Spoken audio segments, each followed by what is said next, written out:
മണിപ്പൂരിൽ രാമനില്ല, യോഗിയുടെ തുറന്നു പറച്ചിൽ. നഗ്നരാക്കി വലിച്ചിഴച്ച സ്ത്രീകൾക്ക് യോഗിയുടെ രാം നായ് സത്യ ബാധകമല്ല പോലും. ഉത്തർപ്രദേശിൽ മാത്രമേ സ്ത്രീകളുള്ളൂ, അവർക്ക് മാത്രമേ സംരക്ഷണം ആവശ്യമുള്ളൂ എന്നാണ് യോഗിയുടെ അഭിപ്രായം. ഞങ്ങൾ രാമനെ കൊണ്ടുവന്നത് മാത്രമല്ല, പെൺമക്കളുടെയും വ്യവസായികളുടെയും സുരക്ഷയ്ക്കായി അവരെ ഭീഷണിപ്പെടുത്തുന്നവർക്ക് രാം നായ് സത്യ, അതായത് അന്ത്യകർമ്മങ്ങൾ ഉറപ്പാക്കിയെന്ന്. ഈ വ്യവസായികളെന്ന് യോഗി ഉദ്ദേശിച്ചത് ആരെയാണ്? അദാനിയുടെ കുട്ടിപ്പട്ടാളങ്ങളെയാണോ? നിങ്ങൾ ഈ വ്യവസായികളെ സംരക്ഷിക്കുമ്പോൾ സാധാരണക്കാരെന്തു ചെയ്യണം? ഇത് മാത്രമല്ല അലിഗഡിൽ നടന്ന റാലിയിൽ യോഗി പറഞ്ഞത്. സമൂഹത്തെ ഭീഷണിപ്പെടുത്തുന്നവർക്ക് മരണം ഉറപ്പാണെന്ന് കൂടി പറഞ്ഞു. വലിയ തോതിൽ മുസ്ലിം സമുദായക്കാർ അധിവസിക്കുന്ന ഉത്തർപ്രദേശിൽ ഹിന്ദുസം മാത്രം സ്വപ്നം കണ്ട് വസിക്കുന്ന നിങ്ങൾ ആരെയാണ് സമൂഹത്തിന് ഭീഷണിയായി കാണുന്നത്? നിങ്ങൾ എന്ത് സിസ്റ്റത്തെ അടിസ്ഥാനമാക്കിയാണ് മദ്രസകൾ റദ്ദാക്കിയതെന്നും മനസ്സിലാകുന്നില്ല.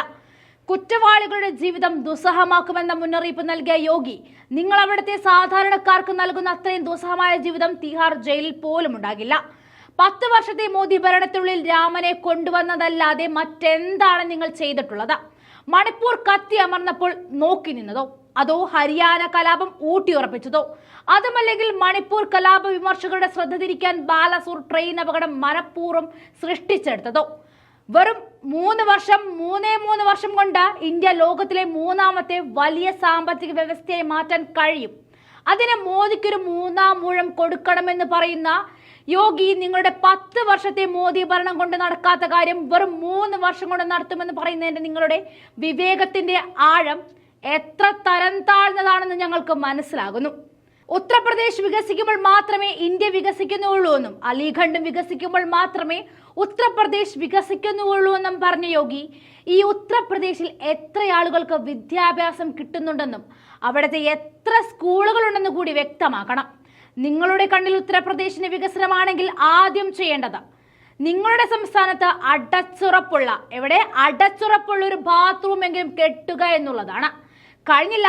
നിങ്ങളുടെ സംസ്ഥാനത്തെ എത്രത്തോളം ആളുകൾ പട്ടിണിയില്ലാതെ കഴിയുന്നുണ്ട്? ക്രമസമാധാന പട്ടികയുടെ സൂചികയിൽ ഉത്തർപ്രദേശ് എത്രാമത്തെ സ്ഥാനമാണ് വഹിക്കുന്നതെന്നെങ്കിലും ബോധം നിങ്ങൾക്കുണ്ടോ? രാത്രികാലങ്ങളിൽ പെൺകുട്ടികൾക്ക് ഇറങ്ങി നടക്കുവാനുള്ള സ്വാതന്ത്ര്യം നിങ്ങൾ ഉറപ്പാക്കുമെന്ന് പറയുന്നു.